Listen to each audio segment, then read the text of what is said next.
On February 21, 2025, President Trump signed a directive that on its face appeared to crack open decades of secrecy.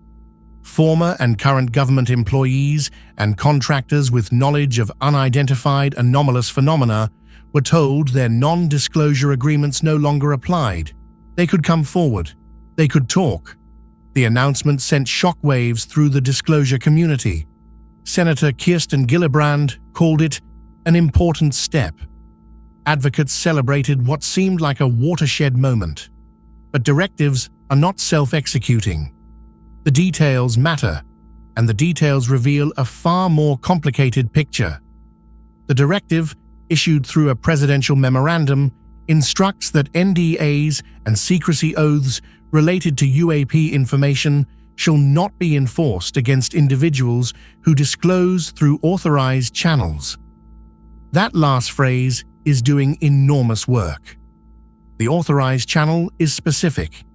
Disclosures must be routed through the All-Domain Anomaly Resolution Office, AARO, and the newly established Pursue Task Force operating under the Department of Defense. Not to Congress directly, not to the public, not to journalists, to a Pentagon office.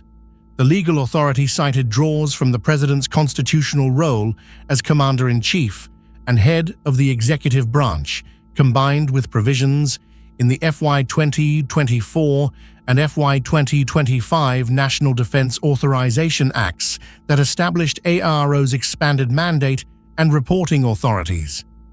The president can, through executive action, modify classification guidance and direct agencies to adjust secrecy agreements, a power previously exercised in other national security contexts. So what does disclosure through AARO actually look like? In practice, a potential witness contacts AARO's secure reporting mechanism, established under Section 1673 of the FY 2024 NDAA. They submit testimony. AARO staff, currently numbering fewer than 50, according to budget documents, review the submission. If the information touches on special access programs, AARO must coordinate with the relevant SAP oversight officers before the information moves further. Here is the structural problem.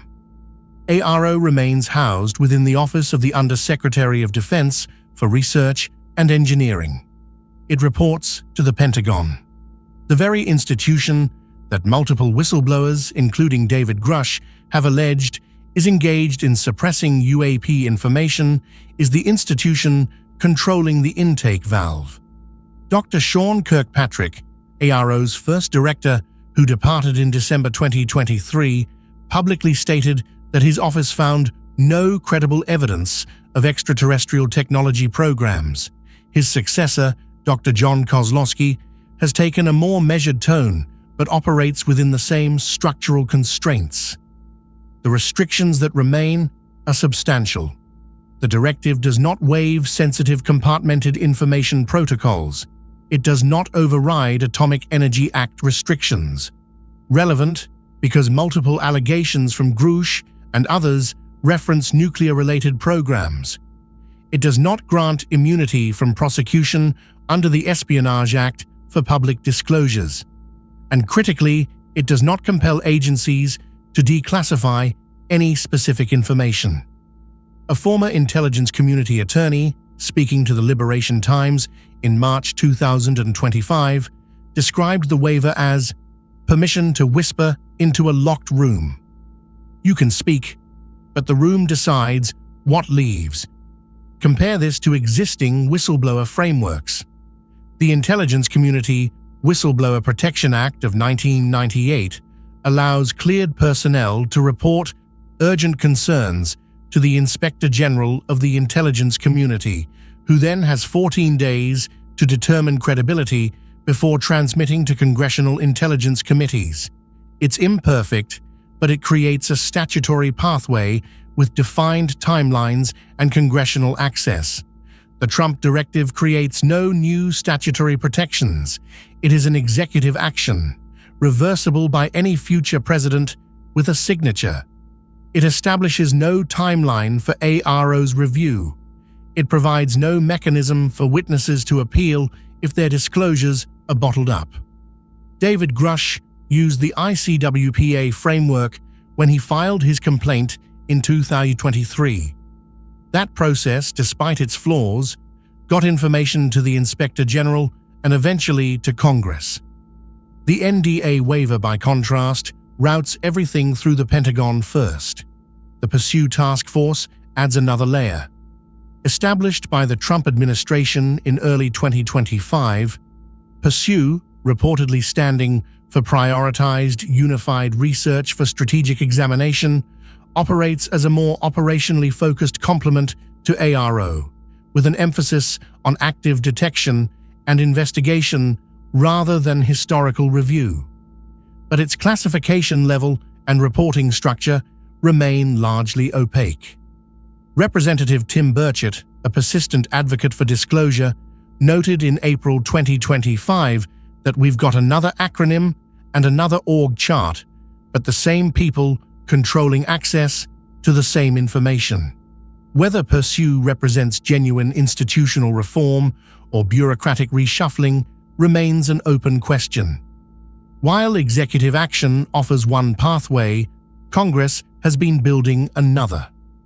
In May 2025, the House of Representatives passed its version of the FY 2027 National Defense Authorization Act with a UAP Disclosure Act amendment attached. This legislation, descendant of Senator Chuck Schumer's original 2023 Disclosure Act that was gutted during conference, would establish an independent review board with declassification authority, eminent domain provisions over recovered materials, and mandatory disclosure timelines. The House vote was bipartisan. The amendment passed with support from both defense hawks concerned about oversight gaps and reformers pushing transparency. But passage through the House was always the easier fight. The Senate Armed Services Committee, chaired by Senator Roger Wicker, will mark up its own NDAA version in the coming weeks. The 2023 precedent looms large. That year, aggressive lobbying, reportedly from defense contractors and intelligence community elements, stripped the Disclosure Act's most consequential provisions during the House-Senate conference. Senator Gillibrand and Senator Mike Rounds have signaled support for strong UAP provisions. But the conference committee is where legislation goes to be quietly dismembered. The dynamic this time is different in one respect. A sitting president has publicly endorsed the principle of UAP transparency, however limited his directive may be in practice. That political cover matters. Whether it matters enough to overcome the institutional resistance that killed the 2023 bill is the defining question of this legislative cycle. Here is what the current moment reveals. The executive branch has offered a gesture of openness that roots disclosure through the very institutions accused of secrecy. Congress is attempting to build a statutory framework that would supersede executive discretion, but faces the same entrenched opposition that has blocked previous efforts. The NDA waiver is not nothing. For individuals paralyzed by fear of legal consequences, even symbolic permission matters. Some former personnel may come forward who otherwise would not have, but structural change requires structural reform. Executive memoranda are not legislation. AARO intake is not congressional testimony, and permission to speak is not the same as a guarantee of being heard. The next 6 months, as the Senate marks up, conferences negotiate, and AARO processes whatever disclosures arrive, will determine whether 2025 represents a genuine inflection point or another chapter in a long history of promised transparency that never quite materializes. The mechanisms exist. The question, as always, is whether the political will exists to use them.